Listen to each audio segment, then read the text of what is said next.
शर्मा जी आप अपने ऊपर नहीं लीजिएगा, ठीक है ना।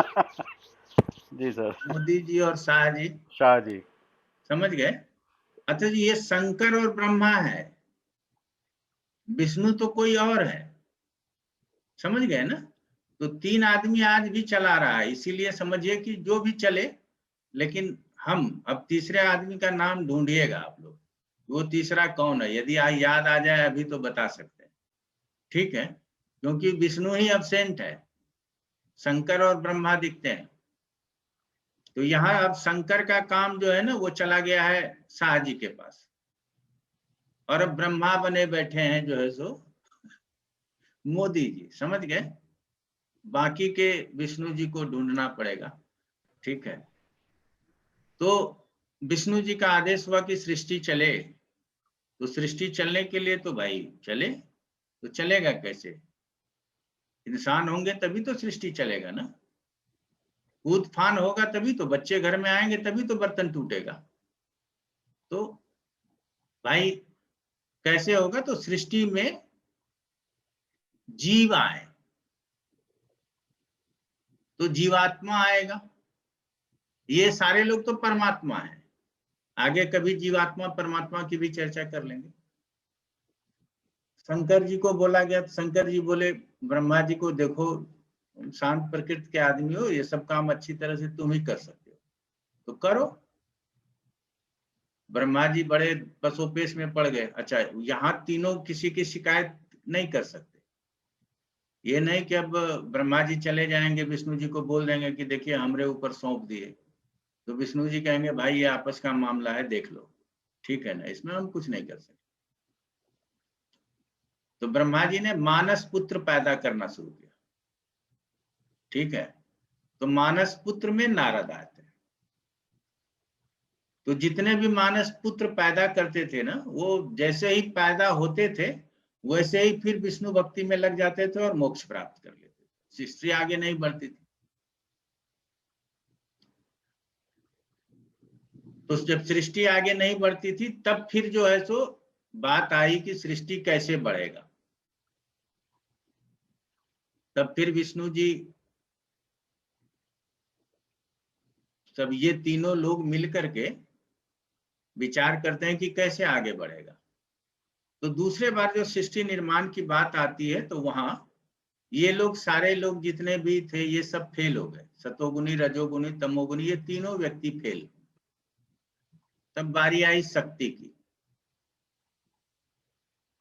शक्ति उत्पन्न होती है और कहती है कि सृष्टि का निर्माण आप लोगों से संभव नहीं है, मैं करूंगी, ठीक है ना।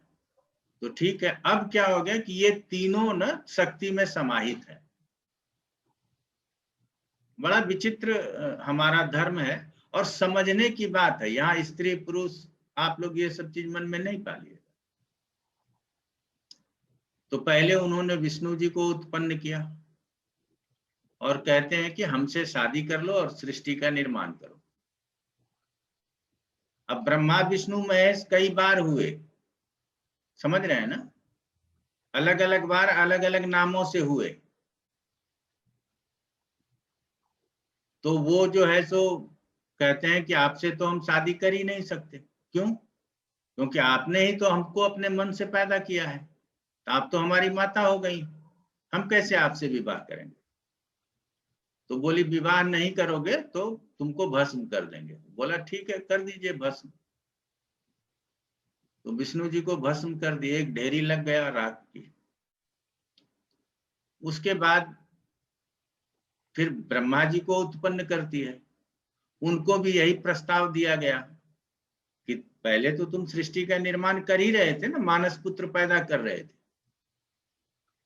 अब हम दोनों विवाह करेंगे उसके बाद सृष्टि का निर्माण होगा। तो बोले नहीं नहीं हम तो विवाह नहीं कर सकते। तो बोले जो बगल में है वो मना किया था, देख लो राख का ढेर बना हुआ है, तुम मना करोगे तो तुम्हारा भी वही हाल होगा। अब ब्रह्मा जी तो बोले जो हाल होगा कोई दिक्कत नहीं, लेकिन हम आपके पुत्र हैं, हम आपसे विवाह नहीं कर सकते। तो ब्रह्मा जी को भी भस्म कर दिया गया। फिर शंकर जी को उत्पन्न किया गया। शंकर जी हैं भोले, सब ये कहते हैं ना भोले भंडारी, लेकिन सारे आतंकवादी उन्हीं के साथ रहते हैं, गंड मुंड जो भी कह लें, और सबको कहेंगे कि बड़े भोले हैं, ठीक है ना। विष्णु जी भांग खाते हैं? नहीं। गांजा पीते हैं? नहीं। ब्रह्मा जी खाते पीते हैं? नहीं। शंकर जी खाते पीते हैं? हाँ, फिर भी भोले हैं, ठीक है ना। और वो भी बम भोले हैं, सिर्फ भोले नहीं है, अर्थात बम है तभी भोले हैं, अगर वो बम नहीं हो तो भोले नहीं है। अब समझ लीजिए कि वो जो सबसे भोला व्यक्ति है उसी को संहार करना है, संहार के देवता बोले गए। तो समझिए, अब उसके लिए ना एक क्या नाम कहते हैं, बाद में कोई कवि आया जिसने लिखा कि क्षमा शोभती उस भुजंग को जिसके पास गरल हो, ठीक है ना, कि क्षमा उस भुजंग को शोभता है जिसके पास जहर है। वो पानी में रहने वाले सांप को कहा, जो वो मिथुन चक्रवर्ती बोल रहे थे, ढोड़ाए ढोड़ाए बोलते थे ना वो अभी बंगाल में, आमी कोबरा, कोबरा कोबरा। और बाकी के लोग वो ढोड़वा सांप है, जौले ढोड़ाए। तो वो ढोड़ाए सांप में ना विष नहीं होता, तो जो कोबरा है उस वो यदि आपको क्षमा कर रहा है तब तो ठीक है, बाकी जिसमें विष ही नहीं है उससे क्या मतलब है। तो यहाँ शंकर भगवान को भोले कहे गए, लेकिन आप समझिए कि यही संहार कारक है, हमारे मृत्यु के देवता वही कहलाते, फिर भी भोले कहे गए। चलिए बाद में समझा जाएगा। फिर जैसे उनको उत्पन्न किया गया तो उत्पन्न हुए, तो उनको कुछ प्रश्न किया जाता, उसके पहले वो रोक के पूछते हैं कि ये जो राख का ढेर है ये क्या है। तब बोली कि तुम हमारे प्रश्नों का उत्तर दोगे और हमारी बात नहीं मानोगे तो तुम्हारी स्थिति भी यही होगी।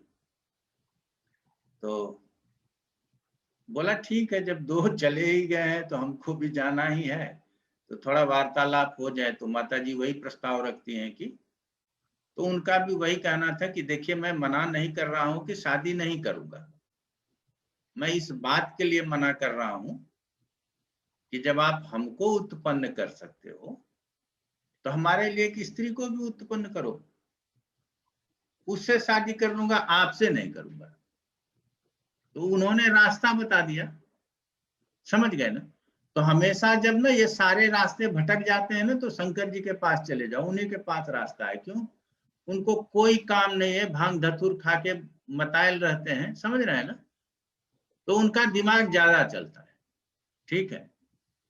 हमारे एक मित्र थे, उनको मैंने सलाह दिया कि भाई तुम शराब वराब पी करके ना गाड़ी वाड़ी मत चलाया करो, ये 20 साल पहले की बात हो, उस समय बाइक चलता था। तो वो बोले कि देखो कनाट प्लेस से जब मेरी गाड़ी चलती है ना, ये जो उजली रेखा है ना इसी पे चल के घर तक पहुंचती है। अब समझ सकते हो, एक बार भी वो इधर उधर नहीं होता। आप कहते हो शराब पी के गाड़ी मत चलाओ, तो हमने उस दिन के बाद छोड़ दिया कहना कि ठीक है, मतलब जरा सा भी वो हिलता नहीं है, और नहीं पिएंगे तो इधर उधर चलेंगे तो ठीक है भाई, जो करना है करो।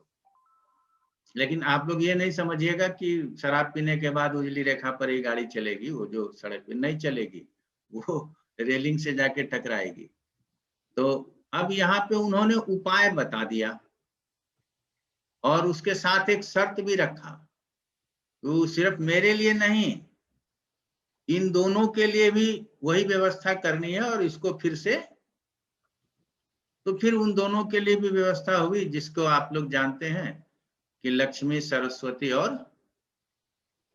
पार्वती के रूप में हम लोग पूजते भी हैं। उसके बाद फिर सृष्टि का निर्माण शुरू हुआ। तो ये नारद जी आखिरी मानस पुत्र रहे होंगे। इन्होंने देखा कि अब तो हमको काम मिल जाएगा, ठीक है ना, सबका मैं बड़ा भाई रहूंगा, ठीक है। तो ये अपना जो है स्थिर रहे। तो अब यहां से क्या होता है कि अब हुआ कि ये सृष्टि चलेगा तो अब भाई सबके भूत भविष्य की बात आएगी। तो शंकर जी ने कहा ब्रह्मा जी भाई तुम शांत प्रिय आदमी हो, अच्छी तरह से सबका लिखा पढ़ी करो और बताओ कब होगा, क्या होगा, कैसे होगा, सृष्टि कैसे चलेगी। अब ये नहीं कि सिर्फ चलेगी कैसे, लोग खाएंगे कैसे, बढ़ेंगे कैसे, आदि काल कैसे आएगा, ये आधुनिक युग कैसे आएगा, सृष्टि का नाश कैसे आएगा, सब विषय के साध के आप इसको अच्छा, तो सिर्फ अपने तक यदि सीमित रख लेते तो हमारे पास डॉक्टर नहीं होते आज, हमारे पास इंजीनियर नहीं होते, अर्थात इस ज्ञान का प्रचार भी करो। तो इसीलिए ब्रह्मा भी प्रचारक कहलाए। अब ब्रह्मा जी सोचे हम तो यहाँ बैठे बैठे ब्रह्मलोक में रहते हैं, कहाँ जाएंगे, किसको बताने के लिए जाएंगे।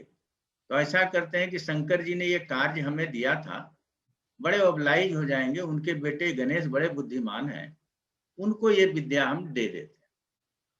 गणेश जी को बुलाए, विद्या लेने में वो माहिर आदमी थे, समझ रहे हैं ना। आज यदि किसी देवता को सबसे बुद्धिमान माना गया है तो वो गणेश जी को माना।